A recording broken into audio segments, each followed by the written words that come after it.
Hello dear everyone, एक बार फिर से स्वागत है आप सभी का एयर केमिस्ट्री क्लासेस में। और आपको आज के क्लास का टॉपिक आपके स्क्रीन पे दिख रहा है कि आज हम लोग करने वाले हैं 51 MCQs with answer class 12 unit 2 solution.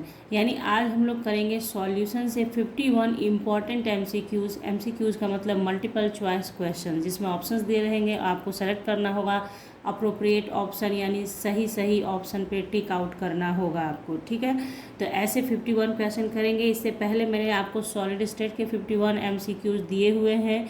अगर आप लोगों ने नहीं देखा है अभी तक तो उसका लिंक डिस्क्रिप्शन बॉक्स में प्रोवाइड कर दूंगी, आप ज़रूर उसे देखें, उससे आपको बहुत फ़ायदा मिलेगा। और यहाँ पे बता दूँ कि इस वीडियो को देखने के बाद आपको ये आपके अंदर ये कॉन्फिडेंट आ जाएगा कि आपने सॉल्यूशन चैप्टर पूरा कर लिया है। इस पूरे वीडियो में 51 क्वेश्चंस के अंदर मैंने पूरे चैप्टर को कवर किया है, पूरे चैप्टर से क्वेश्चंस दिया है, ताकि आपके एक भी क्वेश्चंस गलत ना हो और एक भी क्वेश्चंस आपसे छूटे नहीं। ठीक है, तो ये पूरी कोशिश मेरी है। आपको एक काम करना है कि आपको वीडियो देखना है, कमेंट सेक्शन में ज़रूर लिखना है कि आपको वीडियो कैसी लगी या क्वेश्चंस कैसे हैं आपके लिए। तो कमेंट सेक्शन में ज़रूर लिखिएगा, ताकि ये पता चले कि जो वीडियो डाला जा रहा है इससे आपको फ़ायदा मिल रहा है, आपको इससे कुछ है अच्छा लग रहा है या नहीं, ये ज़रूर बताइएगा। आपके कमेंट से ही ये सब पता चलता है। लाइक शेयर करना तो बनता है।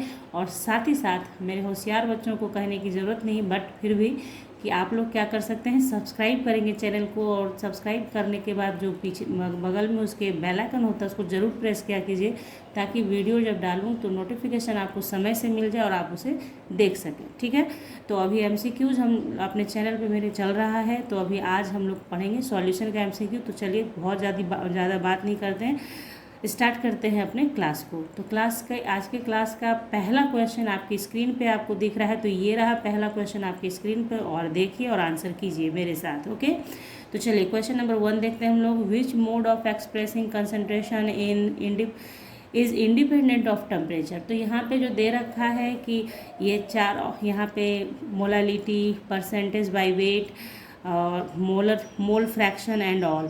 तो इसमें देखना है आपको कि कौन सा ऐसा यूनिट है या कौन सा ऐसा टर्म है जो आपका टेम्परेचर से इंडिपेंडेंट है। तो मोलालिटी, परसेंट ऑफ वेट और मोल फ्रैक्शन, ये सब के सब सिर्फ वेट पे काम करता है, इसमें वॉल्यूम नहीं होता है। इसलिए इसमें आंसर क्या हो जाएगा, ऑल। यानी कि इन तीनों में वॉल्यूम टर्म नहीं यूज़ किया जाता है।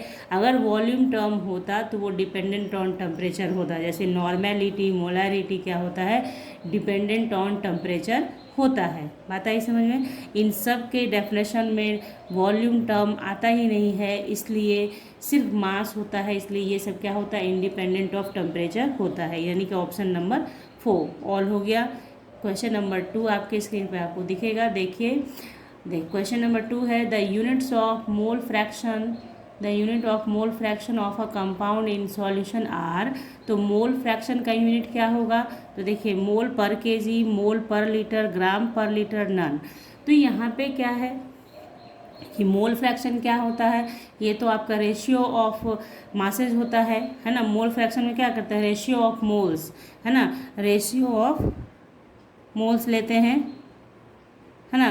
तो जब मोल्स का ही रेशियो है तो यूनिट नहीं होगा, क्योंकि एक दूसरे को कट कर देगा, यानी इसका आंसर क्या हो जाएगा, नन। याद रखिएगा कि मोल्स का कोई भी यूनिट नहीं होता है। मोल फ्रैक्शन का, मोल तो अपने आप में ही यूनिट है, मोल फ्रैक्शन का कोई भी यूनिट नहीं होता है। क्यों, क्योंकि वो रेशियो ऑफ मोल्स होता है। ओके, नेक्स्ट क्वेश्चन देखिए आप।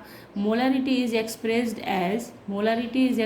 एज ऑफ, ये आपको कुछ नहीं मेहनत है इसमें। मोलारिटी का आपको सिर्फ याद रखना है डेफिनेशन, उसके अकॉर्डिंग आप कर लेंगे। जैसे ऑप्शन है लीटर पर मोल, मोल पर लीटर, मोल पर केजी, ग्राम पर लीटर। ठीक है, तो इसमें ऑप्शन मेरा क्या होगा, मोलारिटी का डेफिनेशन होता है number of moles in litre. ठीक है, तो मोल्स पर लीटर। देखिए इन दोनों में कंफ्यूज नहीं होइएगा, बच्चों को ये लगता है कि लीटर पर मोल हो गया, नहीं, मोल पर लीटर होता है डेफिनेशन, मोल पर लीटर। यानी 1 लीटर में कितना मोल प्रेजेंट है सॉल्यूट, उसको कहते हैं मोलैरिटी। ठीक है, मोलैरिटी। तो इसलिए ऑप्शन नंबर बी जाएगा। ये नहीं सोचना है कि लीटर में ही तो मोल होता है तो लीटर पर मोल भी हो जाएगा, ऐसा नहीं होता है, मोल पर लीटर ही होता है। ठीक है, तो ये हो गया आपका मोलरिटी। नेक्स्ट क्वेश्चन देखते हैं।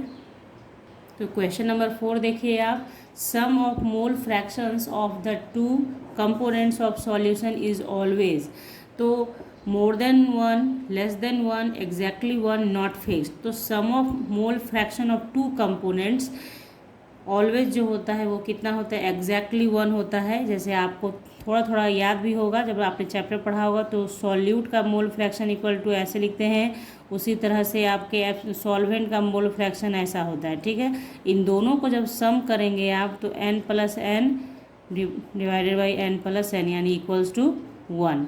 तो याद रखिएगा कि किसी भी दो कंपोनेंट्स का जब मोल फ्रैक्शन आप निकाल के सम करते हैं तो वो एग्जैक्टली 1 ही आता है। बहुत इंपॉर्टेंट क्वेश्चन है, ध्यान रखिएगा इसका, exactly 1। Okay, now next question देखते हैं हम लोग। Question number 5, how much of 0.1 m H2SO4 solution is required to neutralize 50 ml of 0.2 m NaOH solution। यानी यहाँ पे क्या है, एसिड और बेस वाला है कि एसिड न्यूट्रलाइज करता है बेस को, तो बताना है कि आपको यहाँ पे ml निकालना है। ठीक है, तो पहले क्या है, सबसे पहले जानिए कि फॉर्मूला जो होता है जब एसिड बेस न्यूट्रलाइजेशन वाला होता है तो मान लीजिए कि भी एसिड और ये नॉर्मलिटी एसिड लिखते हैं यहाँ पे देखिए, और बेस नॉर्मलिटी बेस। तो ध्यान दीजिए कि वॉल्यूम पहले वाले केस में नहीं पता है, यानी एसिड का हम लोगों को वॉल्यूम नहीं पता है। दिया है क्या, how much of 0.1 m H2SO4, तो वॉल्यूम को रहने दीजिए। और नॉर्मलिटी के लिए मोलारिटी को कन्वर्ट करने के लिए क्या करते हैं कि जितना इस देखिए इस एसिड है, एसिड का जो बेसिसिटी होता है उससे मल्टीप्लाई कर देते हैं मोलारिटी को, तो वो निकल जाता है क्या, नॉर्मेलिटी। तो यहाँ पे देखिए बेसिसिटी ऑफ H2SO4 क्या होगा, जितना रिप्लेसेबल हाइड्रोजन होता है उसे बेसिसिटी ऑफ एसिड कहते हैं। तो H2SO4 में रिप्लेसेबल हाइड्रोजन 2 होगा, इसलिए इसका बेसिसिटी कितना, 2, और इनटू आप 0.1 से जब मल्टीप्लाई कर देंगे तो ये मोलारिटी जो है नॉर्मेलिटी में कन्वर्ट हो जाएगा। यही तरीका है मोलारिटी को नॉर्मेलिटी में कन्वर्ट करने का। तो जस्ट लाइक इधर भी आप वही करेंगे। वॉल्यूम इसमें दे रखा है 50 ml इंटू, देखिए इस NaOH है दिया हुआ, तो NaOH का क्या होगा, एसिडिटी होगा, और एसिडिटी क्या होता है, रिप्लेसेबल जो आपका OH होता है, जितना नंबर ऑफ OH रिप्लेस होता है वो उसका एसिडिटी होता है। तो 50 इंटू 0.2 इंटू, चूँकि वहाँ यहाँ देखिए OH एक ही रिप्लेसेबल है इसलिए मल्टीप्लाइड बाई 1। अब इसको आप सॉल्व कर लेंगे तो VA इक्वल टू कितना आ जाएगा, 50 into 0.2 into 1 but divided by 2 into 0.1। तो जब इसको आप सॉल्व करेंगे तो ये आपको वैल्यू देगा, ये कैंसिल हो गया ऐसे, और 2 से 2 कैंसिल, तो 50 ml। आंसर हमारा क्या हो जाएगा, B 50 ml। तो देखिए आपको एक्सप्लेनेशन के साथ इसलिए बता रही हूँ ताकि जिनको नहीं समझ में आएगा वो समझ जाएंगे कि हाँ अच्छा ये फार्मूला यूज होके बना, सिर्फ आंसर बताने से तो होगा नहीं। ठीक है, तो देखिए यहाँ क्वेश्चन नंबर 6 है हमारा क्या, 9.8 gram of H2SO4 is present in 2 liter of a solution. The molality of the solution is, molality पूछ रहा है, तो फॉर्मूला आपको, तो देखिए यहाँ पे चूँकि ऑप्शन देखिए M में है, तो यहाँ जो मोलालिटी लिखा गया है इसको मोलारिटी में आप कन्वर्ट करेंगे, द मोलारिटी। ठीक है, molarity of the solution is, क्योंकि ये कैपिटल M मोलारिटी के लिए ही यूज होता है। ठीक है, तो चलिए यहाँ पे देखिए क्या है कि इसको बनाएंगे हम लोग। तो मोलारिटी का जो फॉर्मूला होता है M equal to W into weight of solute into 1000 divided by molecular weight of solute into जो वॉल्यूम दे रखा होता है वो। ठीक है, वॉल्यूम इन ml। तो देखिए W कितना दिया है, 9.8 ग्राम ऑफ H2SO4 कहता है, 1000 ये फार्मूला है, इसको आपको रखना होता है, यही मोलारिटी का बेसिक फार्मूला है, divided by molecular weight of H2SO4 जब आप निकालेंगे तो 98 होता है। ठीक है, और 2 लीटर दे रखा है, तो 2 लीटर को जब आप मिलीलीटर में कन्वर्ट करोगे तो 2000 मिलीलीटर हो जाएगा जो गिवन वॉल्यूम है।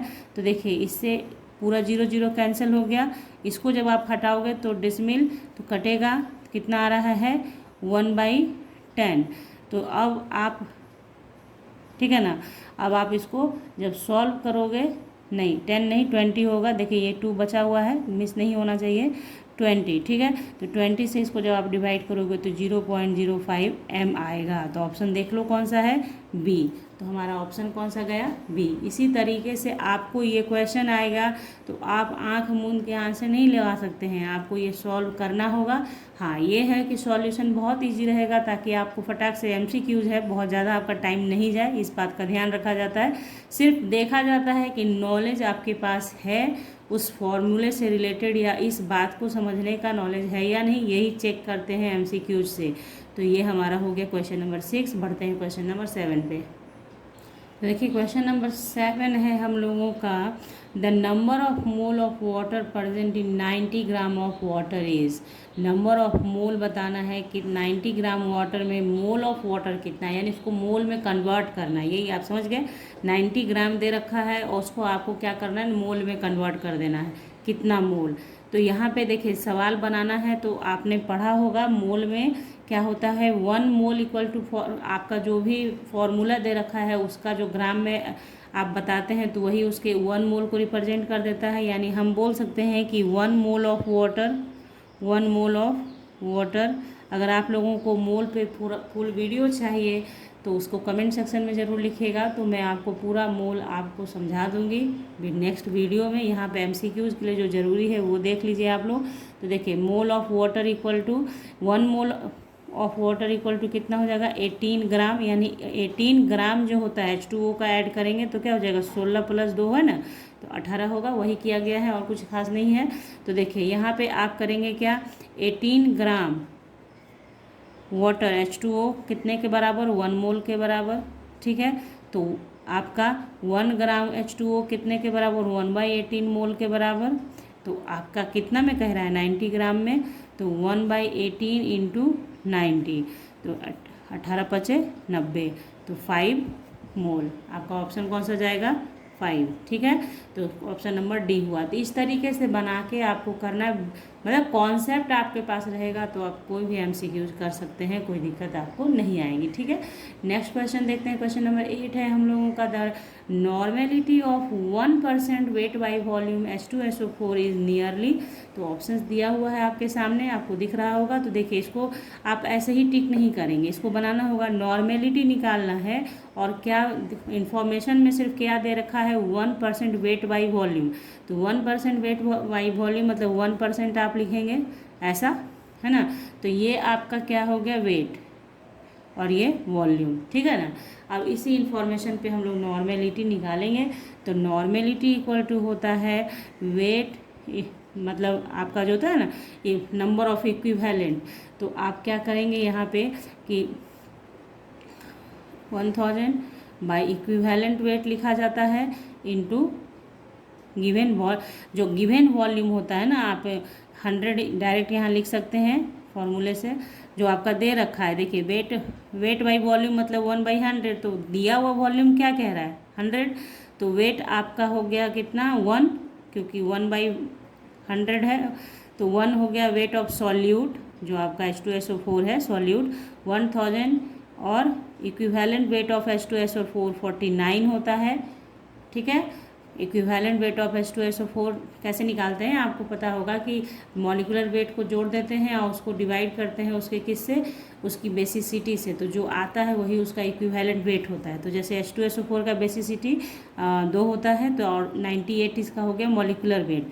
तो 98 को डिवाइडेड बाई 2 करते हैं तो 49 आ गया। तो यही है, कोई खास दिक्कत नहीं है आपको, इक्विवेलेंट वेट निकल गया एसिड का। एसिड और बेस का याद रखना कोई मुश्किल काम नहीं है। आप मतलब एसिड है तो आपको क्या करना है कि उसके मॉलिक्यूलर वेट को निकाल के उसको डिवाइडेड बाय उसकी बेसिसिटी कर देना, जस्ट अपोजिट इसका आपको बेस में कर देना है, ठीक है। तो यहाँ 100 हो गया हम लोगों का, तो ये 0 से 0 कैंसिल हो गया। और जब आप इसको सॉल्व करेंगे तो आपके पास आएगा 0.2। तो आपका ऑप्शन क्या होगा, 0.2 जो है आपका बी वो आएगा। मतलब सॉल्व कीजिएगा इसे आप लोग, ठीक है। तो ये हो गया हम लोगों का, है ना। अब देखते हैं आगे। देखिए क्वेश्चन नंबर 9 है हम लोगों का, 2 mole of ethyl ethyl alcohol are present with 6 mole of water, the mole fraction of alcohol is. तो एल्कोहल का मोल फ्रैक्शन मांग रहा है, तो मोल फ्रैक्शन ऑफ एल्कोहल कितना हो जाएगा, क्या जिसका भी मोल फ्रैक्शन निकालना होता है उसको ऊपर रखते हैं और बाकी दोनों को ऐड करके नीचे रखते हैं। तो मोल फ्रैक्शन तो इसका इथाइल अल्कोहल का दे रखा है 2 और टोटल कितना 2 + 6, यही है फॉर्मूला। मतलब टोटल नीचे और जिसका निकालना है उसका कंपोनेंट का ऊपर, तो 2/8 है ना। तो इसको आप सॉल्व कर लीजिए अब। तो 2 1 जा 2, 2 4 जा 8, जब आप इसको डिवाइड करेंगे तो आपका कितना आ जाएगा 0.25 है ना। तो ऑप्शन नंबर डी हमारा हो गया 0.25। ओके, इसी तरह से मोल फ्रैक्शन वाला क्वेश्चन करेंगे। नेक्स्ट देखते हैं हम लोग क्या क्वेश्चन है हम लोगों के पास। तो देखिए, the number of atoms in 3.2 gram of oxygen gas are. अब देखिए, नंबर ऑफ मोल्स पूछ रहा है, sorry, number of atoms in 3.2 gram of oxygen gas are. तो आप लोगों को पता है कि किसी भी चीज़ के लिए जैसे नंबर ऑफ मोल्स जब पढ़ाया जाता है तो एवोगाद्रो नंबर के बराबर होता है ना।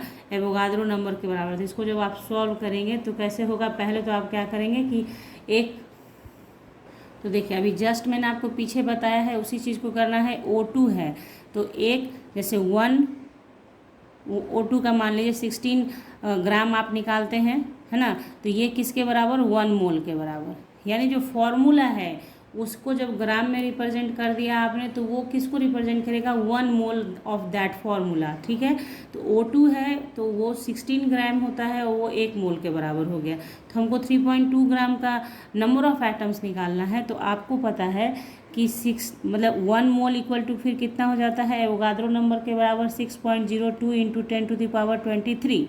ये मोल कॉन्सेप्ट का कॉन्सेप्ट है। ठीक है, तो नंबर ऑफ एटम्स इससे हो गया। तो आप कैसे करेंगे कि 16 ग्राम O2 में कितना एटम्स है, 6.02 × 10⁻23 है ना। उसके बाद फिर आप क्या करेंगे, तो 1 ग्राम में आपका कितना होगा, 6.02 × 10⁻23 डिवाइडेड बाई 16। तो मुझे निकालना कितने में है, 3.2 में। तो आप क्या करोगे, 3.2 में कितना हो जाएगा, 6.02 × 10⁻23 डिवाइडेड बाई 16 × 3. आप देखो यहाँ 3.2 लिखेंगे हम लोग, ठीक है ना। तो इसको आप सॉल्व करेंगे जब, तो सॉल्व करके आप सॉल्व कीजिए, इसे काटिए, तो आपका आंसर आपको आ जाएगा 12.04 × 10⁻22। ठीक है, इसको सॉल्व करके देख लीजिए आप। देखिए ये जो अगर आपको देखने में परेशानी हो रही है बच्चों, तो यहाँ लिख रही हूँ 6.02 × 10⁻23 × 3.2/16। तो ये हटा लोगे तो यहाँ 10 हो जाएगा। अब इसको सॉल्व कर लो, 16 दूनी 32। ठीक है, तो ये कर लो अब, ठीक है ना। तो अब ये आप कर सकते हो। ओके, तो चलिए ये हो गया हम लोगों का क्वेश्चन नंबर 10। आगे बढ़ते हैं। तो देखिए यहाँ पे क्वेश्चन नंबर 11 है हमारा, the normality of 0.3 m phosphorus acid H3PO3 is. यानी H3PO3 का नॉर्मेलिटी बताना है जब मोलरिटी दे रखा है। ठीक है, तो सबसे पहले तो H3PO3 जो है, H3PO3 ये क्या है, डाई बेसिक एसिड है। ठीक है, बेसिक एसिड है। ठीक है, तो देखिए डाई बेसिक एसिड है तो इसमें क्या हो जाएगा, 2 हाइड्रोजन रिप्लेसेबल होगा, 2 हाइड्रोजन रिप्लेसेबल होगा। डाई बेसिक है तो आपका अभी जस्ट मैंने आपको बताया था कि नॉर्मेलिटी निकालना है, नॉर्मेलिटी ऑफ H3PO3। तो बस क्या करना है, मोलरिटी जो दे रखा है उसको मल्टीप्लाइड बाई क्या कर देना है, इसके बेसिसिटी से। तो बेसिसिटी इसका कितना 2 हो गया, है ना। तो कर दीजिएगा तो आप 0.6 नॉर्मेलिटी में कन्वर्ट हो जाएगा। तो आपका ऑप्शन कौन सा जाएगा, 0.6D। ठीक है, तो ये हमारा, तो देखिए यहाँ which has the maximum number of atoms, 6 gram carbon, 1 gram hydrogen H2 और 12 ग्राम Mg और 30 ग्राम कैल्शियम। तो इसमें करना क्या होता है, जब आपको मैक्सिमम नंबर ऑफ एटम्स निकालना है तो वैसे केसेस में बनाने के लिए आपको नंबर ऑफ मोल्स निकाल लेना है। तो देखिए नंबर ऑफ मोल्स जब आप निकालेंगे तो जिसका नंबर ऑफ मोल्स ज़्यादा होगा उसी का नंबर ऑफ एटम्स भी ज़्यादा होगा, क्योंकि number of moles of the element directly proportional to number of atoms. तो जब आप देखिए इन तीनों का जब आप देखेंगे तो 6 ग्राम है कार्बन, तो 6/12 हो जाएगा, क्योंकि मॉलिक्यूलर वेट कार्बन का 12। यहाँ पे H2 दे रखा है, यानी 1 ग्राम हाइड्रोजन, तो 2 है H2 मॉलिक्यूल यहाँ पे लेना है, तो 2 × 1 लेंगे आप, तो 1/2 हो गया। 12 के लिए भी क्या हो जाए, इसके लिए भी मैग्नीशियम के लिए भी 12/24 हो जाएगा। इसके लिए आपका 1/2 हो जाएगा, इसके लिए 6/12 हो जाएगा, होगा ना। तो ये तीनों जो है हाफ हाफ दे देगा, जबकि ये जो कैल्शियम है, कैल्शियम का जैसे आप करेंगे 30/40, तो इसका सबसे अलग है, लार्जेस्ट वैल्यू है, जिसके कारण नंबर ऑफ एटम्स भी किसका ज़्यादा होगा, 30 ग्राम कैल्शियम का ही ज़्यादा होगा। तो नंबर ऑफ मोल्स आप निकालेंगे तभी आपका निकलेगा क्या, नंबर ऑफ एटम्स, ठीक है, क्योंकि number of atoms equal to Avogadro number हो जाता है नंबर ऑफ मोल्स से रिलेटेड। तो देखिए यहाँ पे आपको करना क्या है, नंबर ऑफ मोल्स निकालने का तरीका है, जो वेट दे रखा है बटे मॉलिक्यूलर वेट, या एटम्स जो दे रखा है उसका जो वेट होता है उससे डिवाइड कर देंगे तो नंबर ऑफ मोल्स निकल जाता है। ओके, तो क्वेश्चन नंबर 13 देखते हैं हम लोग, क्या है हमारा। नंबर 13 है, molal solution is one that contains 1 mole of solute in. तो देखिए मोलल सॉल्यूशन जैसे ही बात की जाती है, इसका मतलब हो गया कि वो जो सॉल्यूट होगा dissolve in 1000 gram of solvent होगा। तो अगर 1 mole dissolve in 1000 gram of solvent होता है तो उसको मोलल सॉल्यूशन कहते हैं।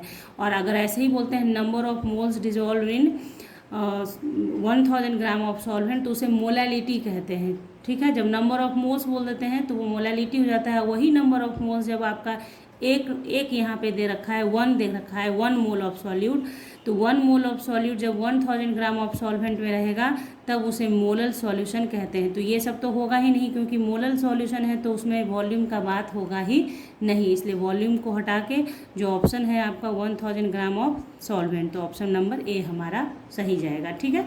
नेक्स्ट क्वेश्चन देखते हैं, क्वेश्चन नंबर 15 है हमारा, the volume of 0.2 N base required to complete react with 0.5 litre of 0.1 N acid is, यानी कि वही एसिड बेस वाला है, न्यूट्रलाइजेशन वाला। तो यहाँ पे तो डायरेक्ट नॉर्मेलिटी से दिया हुआ है, मोलरिटी का बात इसमें है नहीं, चक्कर नहीं है कुछ, तो आप इसको डायरेक्ट बना सकते हैं। जैसे आप बना सकते हैं VA नॉर्मेलिटी V बेस, तो इसका वॉल्यूम आपको, इसमें बेस का वॉल्यूम नहीं पता है, एसिड का तो पता ही है आपको। तो देखिए 0.5 × 0.1 इक्वल्स टू 0.2 × VB। तो VB आप निकाल लें इससे कैलकुलेट करके, 0.5 × 0.1 डिवाइडेड बाई 0.2, तो एक कैंसिल हो जाएगा। उसके बाद आपका कितना हो जाएगा, इसको जब आप डिवाइड करेंगे, है ना, तो देखिए कितना आएगा आपका, तो देखिए इसको डिवाइड करेंगे आप तो आपका आएगा कितना, 0.25 लीटर। तो ऑप्शन है ऐसा 0.25 लीटर, तो ये हमारा ऑप्शन नंबर क्या हो गया, सी। ओके, तो क्वेश्चन नंबर हमारा हो गया है 14। अब हम लोग चलते हैं 15 पे। तो देखिए फिर 15 नंबर क्वेश्चन सिमिलर ही है, the volume of 0.1 M H2SO4 solution, repeat हो गया है ये क्वेश्चन आई थिंक, तो खैर कोई बात नहीं। Required to neutralise 50 ml of 0.25 NaOH solution, तो कितना है आपका, ये हो जाएगा इस, कितना दे रखा है 50 × 0.2 इंटू इसका आपका एसिडिटी 1 इक्वल्स टू 0.1 इंटू इसी का वॉल्यूम नहीं पता है आपको, और आपका इसका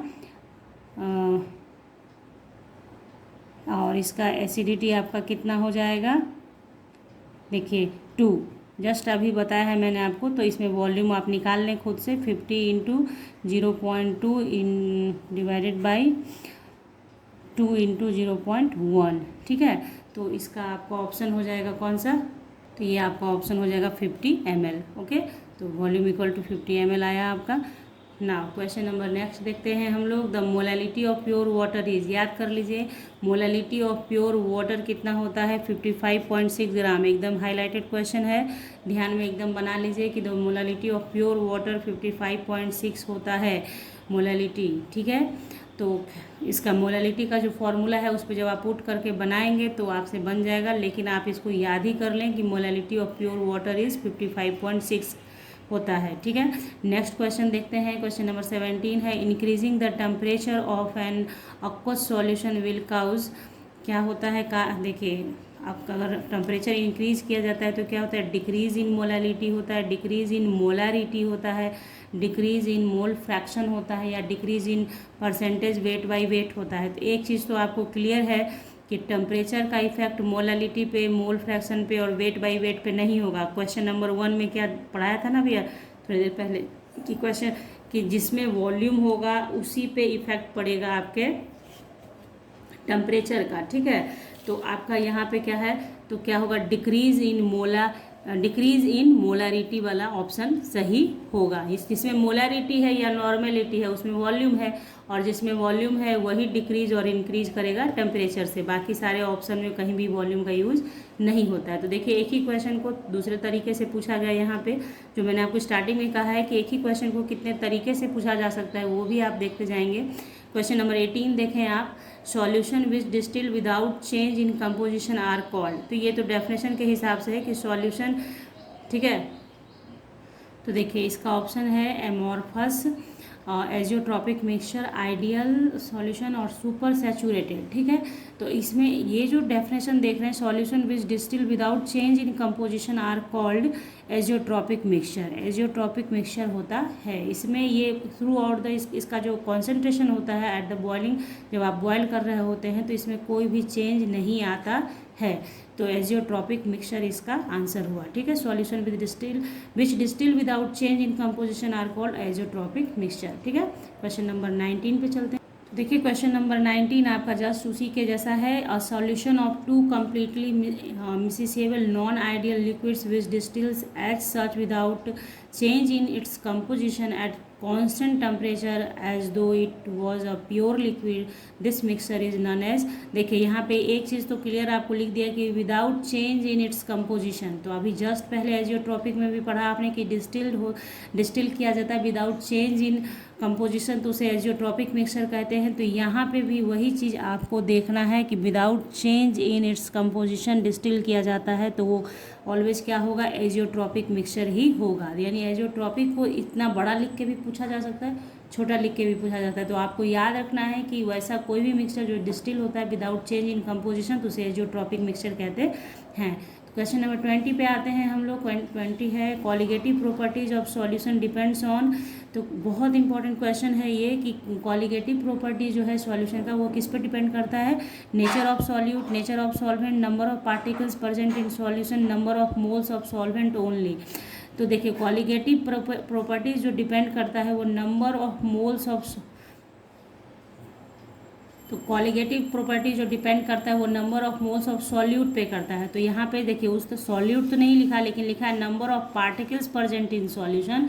तो इस पे ही डिपेंड करता है कौन, आपका कॉलिगेटिव प्रॉपर्टीज़। कहीं क्योंकि कहीं भी जो मेंशन नहीं किया है नंबर ऑफ मोल्स को, और किया भी है तो number of moles of solvent only लिखा है, तो ये नहीं होता है। सॉल्वेंट के नंबर ऑफ मोल्स पे डिपेंड नहीं करता है, सॉल्यूट पे करता है। तो ऑप्शन आपका सी होगा, number of particles present in solution. देखिए क्वेश्चन नंबर 21 है, which one is a colligative property. तो इसमें से कौन सा है जो कॉलिगेटिव प्रॉपर्टी है। ठीक है, तो देखिए boiling point, vapour pressure, osmotic pressure, freezing point, ये जितना भी देख रहे हैं बॉइलिंग पॉइंट, तो बॉइलिंग पॉइंट कॉलिगेटिव प्रॉपर्टी नहीं है। Elevation in boiling point colligative property है। वेपर प्रेशर भी कॉलिगेटिव प्रॉपर्टी नहीं है। लोअरिंग ऑफ वेपर प्रेशर जो राउल्ट्स लॉ पढ़ना है वो कॉलिगेटिव प्रॉपर्टी है। आपका फ्रीजिंग पॉइंट भी नहीं, डिप्रेशन इन फ्रीजिंग पॉइंट रहता तब वो कॉलिगेटिव प्रॉपर्टी होता। तो इसमें ऑप्शन कौन सा होगा, ऑस्मेटिक प्रेशर। ऑस्मोटिक प्रेशर आपका यहाँ पे कॉलिगेटिव प्रॉपर्टी हुआ। ये ऑप्शन क्वेश्चन ये रह सकता है, ऑप्शन को बराबर चेंज कर सकता है। जो मैंने आपको अभी बोला कि यहाँ पे boiling elevation in boiling point हो जाता तो वो भी कॉलिगेटिव प्रॉपर्टी हो जाता। तो ये सब चीज़ का ध्यान आपको बनाए रखना है। ठीक है, क्वेश्चन नंबर 22 देखिए, the molal elevation constant is ratio of elevation in boiling point to the. तो यही बताना है आपको कि किससे होता है। तो ये डेफिनेशन है, molality, molarity, mole fraction of solute, mole fraction of solvent. तो इसका ऑप्शन होगा molality. The molal elevation constant is ratio of the elevation in boiling point to the molality. Okay, next देखते हैं हम लोग।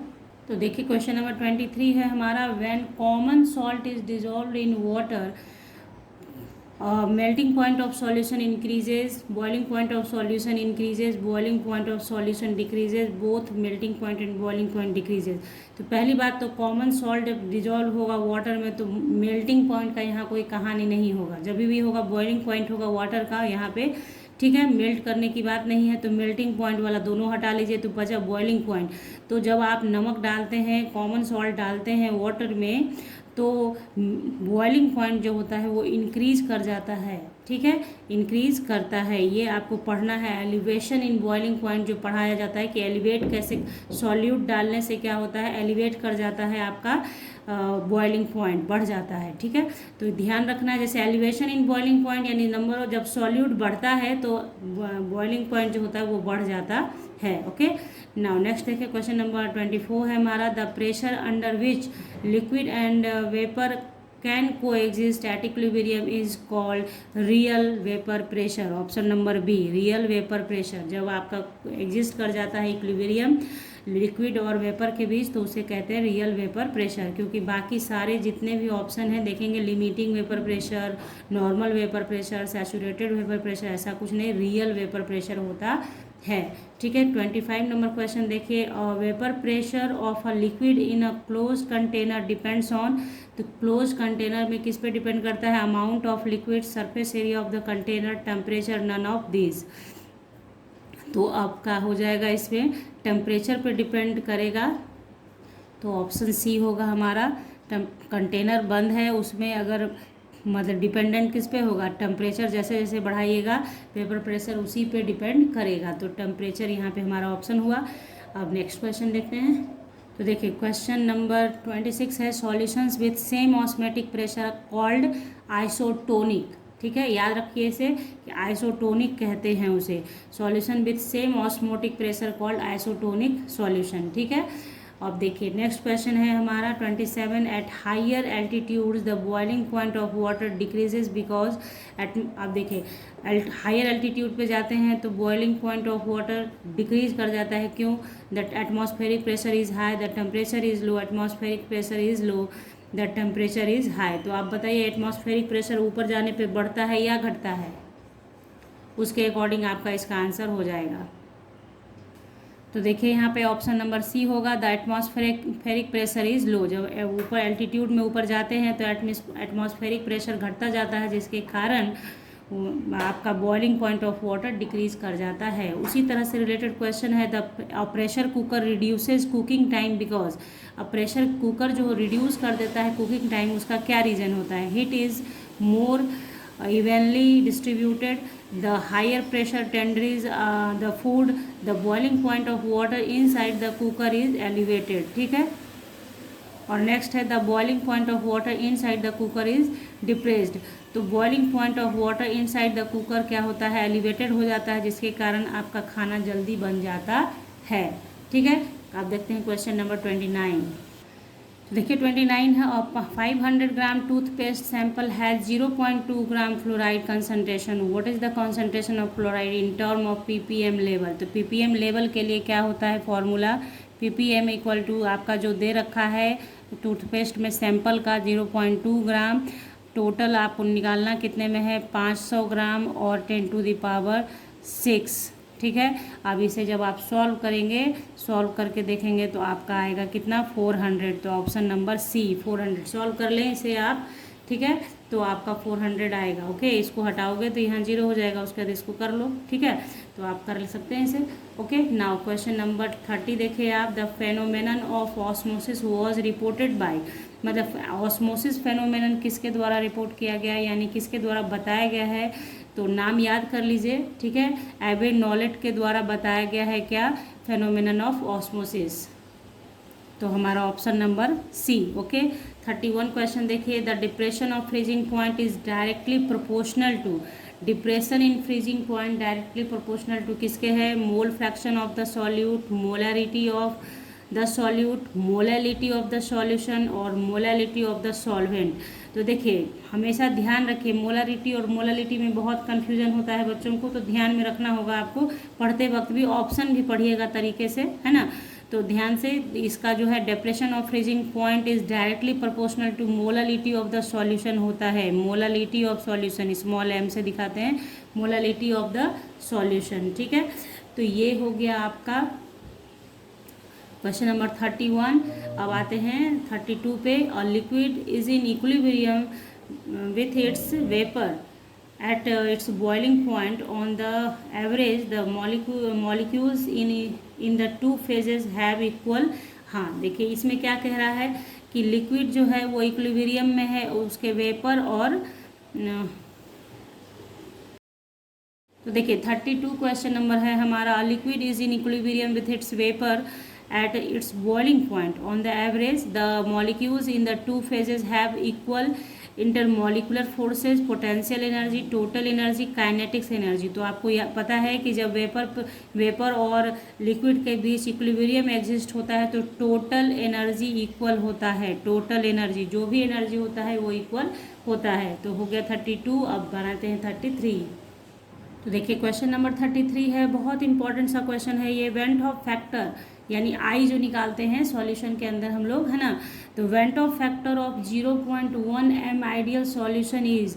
तो ये सब 0.1 m ये सब देखने की ज़रूरत ही नहीं है। अगर आइडियल है सॉल्यूशन तो वेंट ऑफ फैक्टर 1 ही होगा। Went Hoff factor for ideal solution कितना होता है? 1 होता है, फिक्स है, इसको याद कर लीजिए। वेंट ऑफ फैक्टर यानी I इक्वल टू 1 होता है for ideal solution. Next question इसी से रिलेटेड है। देखिए van't Hoff factor for an electrolyte is, अगर कोई इलेक्ट्रोलाइट है यानी कम्प्लीटली ब्रेकेबल है तो वो आपका कितना देगा? Van't Hoff factor greater than 1, less than 1, equals to 1, none. तो इक्वल्स टू 1 तो नहीं होगा इसलिए क्योंकि आइडियल नहीं है। तो कौन सा होगा हमारा?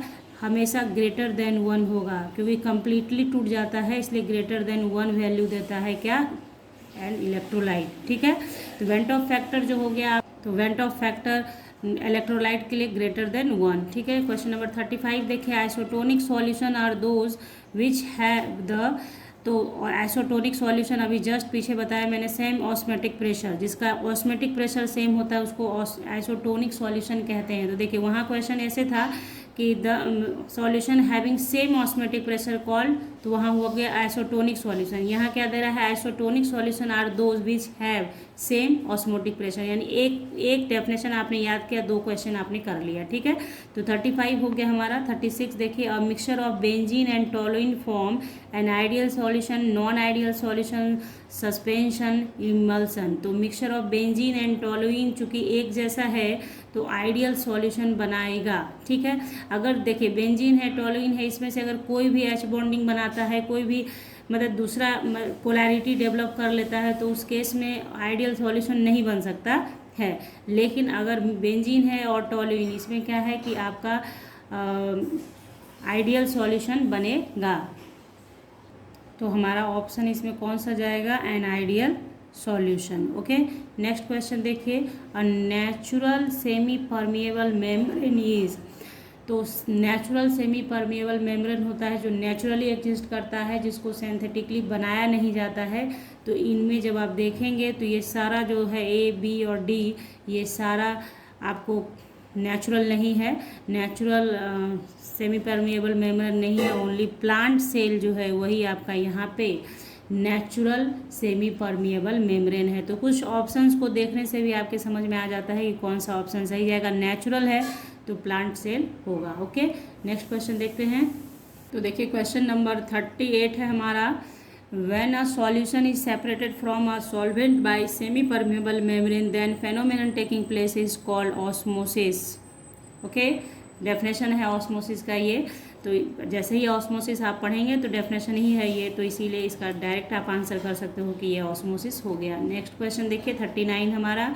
Two solutions have different osmotic pressure, the solution of lower osmotic pressure is called. देखिए, तो जब 2 सॉल्यूशन है और दोनों का ऑस्मेटिक प्रेशर आपका अलग अलग है, सेम है तब तो आइसोटोनिक हो गया, लेकिन जब डिफरेंट होता है तो जिसका आपका ऑस्मेटिक प्रेशर कम होता है उसको हाइपोटोनिक बोलते हैं, हाइपोटोनिक सॉल्यूशन, और जिसका ज़्यादा होता है उसको हाइपरटोनिक बोलते हैं, है ना। जैसे होता है ना हाइपर प्रेशर, है ना। तो उसी तरह से अगर कंसंट्रेशन ज़्यादा है किसी सॉल्यूशन का तो उसे हाइपरटोनिक बोलते हैं, और कम है ये कंसंट्रेशन तो उसे हाइपोटोनिक बोलते थे। यहाँ लोअर वाला ही पूछा है हमसे, इसलिए ऑप्शन नंबर सी जाएगा। ठीक है, हाइपरटोनिक भी दे रखा है, देखिए यहाँ पे। ठीक है, तो तीन ही तरह का होता है। अगर ऑस्मोटिक प्रेशर सेम है तो आइसोटोनिक, अगर ज़्यादा वाला है तो हाइपरटोनिक, लोअर वाला है तो हाइपोटोनिक। ओके, क्वेश्चन नंबर 40 देखिए आप। Blood cells retain their normal shapes in solution which are. तो ब्लड सेल्स जो होते हैं रिटेन करते हैं normal shape in solution which have isotonic to blood. Isotonic to blood होता है उसमें। ठीक है, आइसोटोनिक का मतलब आप समझ रहे हैं कि वेपर प्रेशर जिसका सेम होगा। ठीक है, क्वेश्चन नंबर नेक्स्ट देखिए 41। Each pair forms ideal solution except. अभी जस्ट मैंने बताया कि जहाँ थोड़ा सा भी डिफरेंस हो जाएगा, यानी हाइड्रोजन बॉन्डिंग बनेगा, पोलैरिटी हो जाएगा, तो वो आइडियल सॉल्यूशन नहीं बनाएगा। तो यहाँ देखिए C2H5Br C2H5I एक जैसा है, C2H5Cl है तो ये भी Br है, एक जैसा है, आइडियल हो जाएगा। C6H6 और C6H5CH3 यही है बेंजीन और टॉलिन, तो ये अभी मैंने जस्ट बताया है आपको कि ये आइडियल होगा। तो नेक्स्ट ऑप्शन है C2H5I एंड C2H5OH। तो यहाँ पे देखिए C2H5OH जो है ये क्या करेगा ना, वो H बॉन्डिंग बनाएगा, हाइड्रोजन बॉन्डिंग बनाएगा, जिसकी वजह से क्या होगा, ये नॉन आइडियल सॉल्यूशन बनाएगा। तो क्वेश्चन वही है कि each pair forms ideal solution except, ये सब आइडियल है but D number non ideal है। ठीक है, तो 41 हो गया हमारा। आप क्वेश्चन नंबर 42 पे आइए। द ऑस्मोटिक प्रेशर P, मान लीजिए ऑस्मोटिक प्रेशर को P से रिप्रेजेंट किया जा रहा है, of a solution is given by the relation. कौन सा इसमें रिलेशन सी होगा, तो आपको बता दूं कि होता है osmotic pressure equal to CRT। यही है आपका ऑस्मोटिक प्रेशर का ये formula, P equal to CRT। N/V भी लिखते हैं, लेकिन यहाँ पे चूँकि C में ही दिया है, इसी कॉन्सेंट्रेशन को नंबर ऑफ मोल्स पर ये वॉल्यूम से शो करते हैं ना, N/V है ना, number of moles present in a volume. तो क्या है, C यहाँ पे है, तो C से मैंने दिखा दिया आपको कि P इक्वल टू CRT। तो अब इसके अकॉर्डिंग जो आपको सही लगे वही आपका सही होगा। तो देखिए ऑप्शन नंबर डी में P/CRT है, C इधर चला जाएगा तो P इक्वल टू CRT हो जाएगा। तो नंबर डी हमारा ऑप्शन सही होगा। क्वेश्चन नंबर 43 पे आते हैं। देखिए क्वेश्चन है which statement is incorrect about osmotic pressure P, volume V and temperature T। तो इस चारों ऑप्शन को देखना है और सोचना है कि कौन सा ऑप्शन सही नहीं दिया है, इनकरेक्ट है। यहाँ पे ये ध्यान देने का बात होता है कि इनकरेक्ट ऑप्शन ढूंढना है। तो P inversely proportional to V होगा, क्योंकि देखिए ऑस्मोटिक प्रेशर क्या होता है, P अभी मैंने बोला CRT है और उसको C को N/VRT आप लिख सकते हैं। तो V inversely proportional, P inversely proportional V हो गया, P प्रोपोर्शनल टू T हो गया। तो कौन सा ऑप्शन गलत जा रहा है, P प्रोपोर्शनल टू V नहीं होता है। तो इनकरेक्ट ऑप्शन इसमें कौन सा है, P proportional to V if T is constant. तो ये ध्यान में आपके आज चला गया, इसके अकॉर्डिंग आप बनाते हैं। ठीक है, तो ये हमारा हो गया क्वेश्चन नंबर 43। अब बनाते हैं क्वेश्चन नंबर 44। देखिए blood has been found to be isotonic with normal saline solution, saturated NaCl, saturated KCl, saturated solution of 1:1 mixture of NaCl and KCl। तो नॉर्मल सलाइन जो चढ़ाया जाता है, सलाइन वाटर जिसे कहते हैं, तो blood has been found to be isotonic with normal saline solution. ठीक है, तो ये हमारा हो गया 44। अब हम लोग बनाएंगे 45। Which conditions is not satisfied by an ideal solution. तो इसमें से कौन सा कंडीशन है जो आइडियल सॉल्यूशन के द्वारा नॉट सेटिस्फाइड है। तो ΔH मिक्सिंग सेटिस्फाइड है, ΔV मिक्सिंग सेटिस्फाइड है, ओबे करता है राउल्स लॉ को, ये भी सेटिस्फाइड है। तो ΔS मिक्सिंग नहीं होता है सॉल्यूशन के केस में, इंट्रोपी चेंज नहीं होता है, इंट्रोपी चेंज सॉल्यूशन के केस में नहीं होता है। तो ये हो गया ऑप्शन नंबर हमारा C, यानी ΔS मिक्सिंग इक्वल टू 0 हमारा सॉल्यूशन इसमें नहीं आएगा। तो इनकरेक्ट ही आपको बताना था, नॉट सेटिस्फाइड वाला ही बताना था, इसलिए ΔS मिक्सिंग हो गया। इस टाइप के क्वेश्चन पे विशेष ध्यान रखना होता है। क्वेश्चन नंबर 46 देखिए आप। देखिए 46 है saturated solution of NaCl on heating becomes super saturated, unsaturated, remains saturated, none. तो देखिए जब भी किसी सैचुरेटेड सॉल्यूशन को आप हीट करते हैं तो वो अनसैचुरेशन की तरफ जाता है, ऐसा नहीं कि सुपर सैचुरेटेड हो जाता है।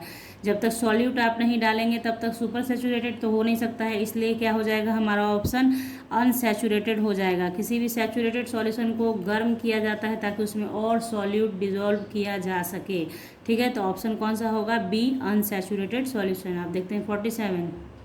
देखिए क्वेश्चन नंबर 47 है, the process of getting fresh water from sea water is known as reverse osmosis. Reverse osmosis process होता है जिसमें देखिए रिवर्स ऑस्मोसिस में क्या होता है, सॉल्वेंट मॉलिक्यूल को अलाउ किया जाता है सेमी परमिएबल मेम्ब्रेन से पास होने के लिए। तो जो सी वाटर से फ्रेश वाटर प्राप्त करने के लिए हम लोगों को क्या करना होता है, रिवर्स ऑस्मोसिस करना होता है। तो ये एक इम्पॉर्टेंट क्वेश्चन है, ध्यान में रखना होगा आपको, बहुत बहुत इम्पॉर्टेंट क्वेश्चन है ये। और देखिए क्वेश्चन नंबर 48 है, the went half factor I for a dilute solution of K3FeCN6 is. तो देखिए इस तरह का क्वेश्चन है तो इसको ऐसे ही टिक नहीं लगा सकते हैं। जो पहले था कि वेंट ऑफ फैक्टर इलेक्ट्रोलाइट का कितना होता है, आइडियल सॉल्यूशन का क्या होता है, तो टिक कर सकते थे क्योंकि याद रखते हैं हम लोग। लेकिन इसको अगर बनाना पड़ेगा आपको K3FeCN6, तो ये ब्रेक करेगा आपका 3K प्लस देगा आपको और FeCN6 3 माइनस देगा, है ना। तो इसको जब आप बनाएंगे तो कैसे, ये जब डिसोसिएशन नहीं हुआ रहता है तब तक ये क्या रहता है 1 और ये 0 0। जब डिसोसिएशन हो जाता है तो यहाँ से 1 माइनस अल्फ़ा हो जाता है, ये 3 अल्फ़ा और ये 1 अल्फ़ा, ठीक है। तो वेंट ऑफ फैक्टर निकालने का जो तरीका है उससे आप निकालेंगे इसे। तो देखिए van't Hoff factor I equal to होता है, इसको ऐड कर देंगे, ये 1 माइनस अल्फ़ा प्लस 3 अल्फ़ा, ये और ये सबको ऐड किया आपने तो क्या हो जाएगा 1 प्लस ये कैंसल प्लस 3 अल्फ़ा। तो डाइल्यूट सॉल्यूशन के लिए आपका अल्फ़ा क्या होता है, वेरी डाइल्यूट सॉल्यूशन के लिए अल्फ़ा 1 होता है। For very dilute solution alpha equals to 1, तो आई इक्वल टू कितना हो जाएगा 1 प्लस 3 यानी कि 4। तो ऑप्शन कौन सा होगा 4, ठीक है। समझ गए आप कैसे बनाना है आपको। तो ये हो गया, इस टाइप के क्वेश्चन को सॉल्व करके ही बनाइएगा, ठीक है। तो ये हो गया हमारा।